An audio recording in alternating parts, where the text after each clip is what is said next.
I'm getting swarmed by mosquitoes, so if I look like, that is why. Hello, sinners, saints, fellow ribs, and the glories of men.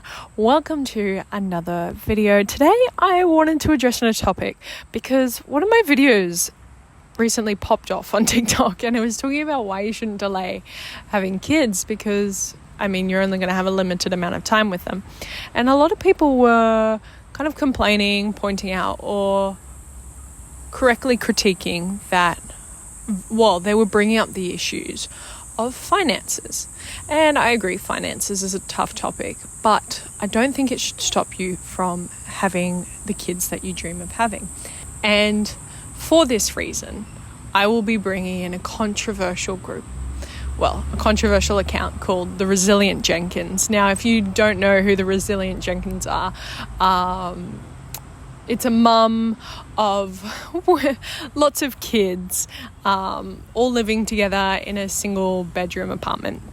There are some fantastic accounts that can give you the rundown. There are some fantastic deep dives and videos on their history and how they've ended up here. But they get a lot of criticism for a few things. One, being in a large family, in a very limited space. There's a few other reasons.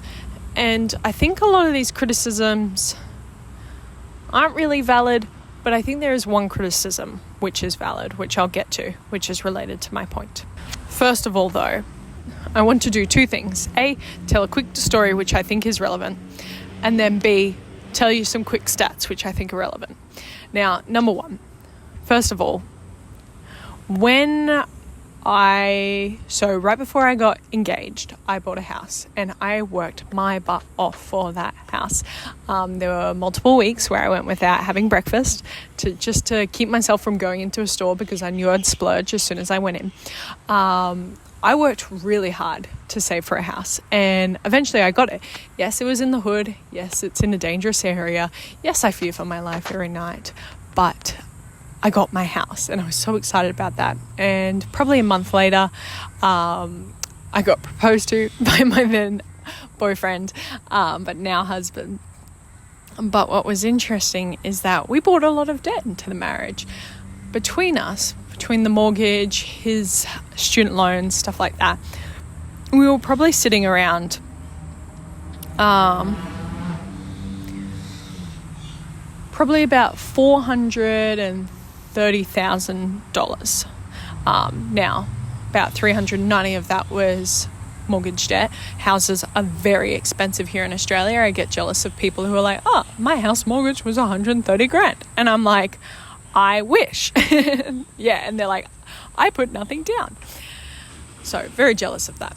But what was interesting is that we knew we wanted to start trying soon, and we ended up conceiving very quickly, probably about 6 weeks into our marriage, which is very fast.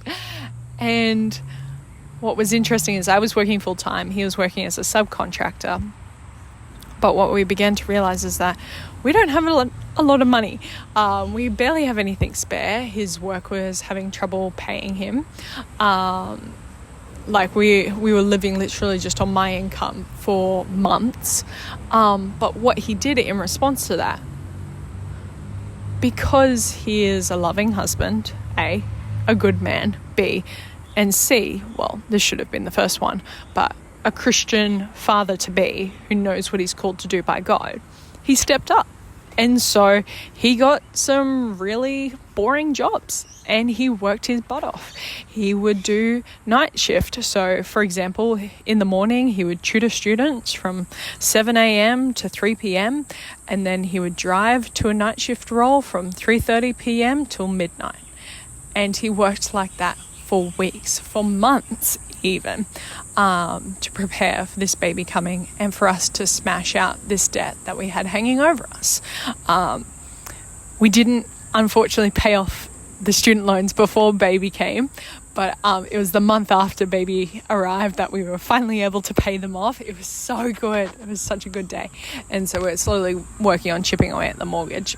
But what was so interesting and I never expected to see was almost this switch in his mind when we were pregnant and expecting, and it's like, oh, the responsibility finally set in. I have a family now. I need to make sure that they're provided for. And so that was really cool to see that transformation there. Number 2, turns out this is not an unusual phenomenon. And first of all, I should add some nuance. My husband is a very godly man. He knows what he's called to do. He loves his family, and he's just a good man in general. So I'm not talking about lots of different scenarios here. I'm not talking about if you're a single mother. This is not exactly who I'm speaking to. I'm not talking about if, for example, the man that you married is a deadbeat. I'm talking to a very specific subsection of people who are A, in godly marriages, and B, who are delaying having kids on the grounds of finances alone. Now, number 2, the stats. Apparently, this isn't an unusual phenomenon. This is called, 2018 article dubbed this the fatherhood wage premium. Now, I was reading another article and it was so funny about it. So Pew found that the fatherhood premium has a larger effect in widening the pay gap during parenthood than the dip experienced in the mother's pay. The fatherhood premium is so ingrained that dads ages 25 to 54 out-earn women and men regardless of parenthood status. In addition, out of 17,000 people's salaries, it was found that men get a pay rise of 21% when they become fathers versus full-time working mothers facing an 11% pay cut. And in addition to that, Shelley J. Correll, a sociology professor at Stanford University, found that employers rate fathers as the most desirable employees, followed by childless women, childless men, and finally mothers. They also hold mothers to harsher performance standards and are less lenient when they are late. And the article added, which I thought, it was such a funny comment that I just had to add it because it is the economic manifestation of the capitalist idea that fathers are breadwinners and need higher pay. Oh no, my dream life. Anyway, so I think that's a very interesting thing to consider. Pretty much, fathers are one of the best income earners because often people recognize they have people relying on them. They have people that they need to work for. And I think that's pretty cool. That's based, in my mind at least. Now back to the Resilient Jenkins.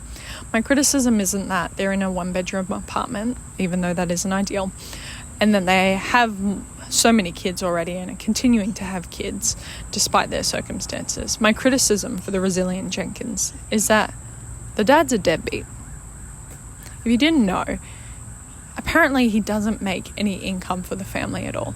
Now, according to who you listen to, it's because he's trying to avoid paying child support, which is an even further condemnation on the man, that he's not only shirking his primary family, but also a family as well, outside that, and children he's already produced. So no, I don't think if you're in a shoddy living situation with a man who has no moral obligation toward you, or who is just a scummy man in general, that you should be having a lot of kids.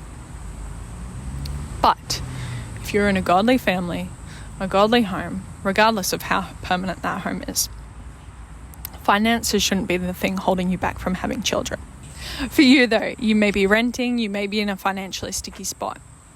But if you're within a godly marriage, you have everything that you need. You may feel like you don't have everything in the world or that you have every opportunity. That's okay, you're not supposed to. This era of abundance that I think a lot of our lives have been started and that we've been brought up in is very, very rare for the vast majority of the human population. In addition to that, the standard of feeling financially stable is so arbitrary. I used to rent and I didn't feel financially stable. Then I got a house and a mortgage and I didn't feel financially stable.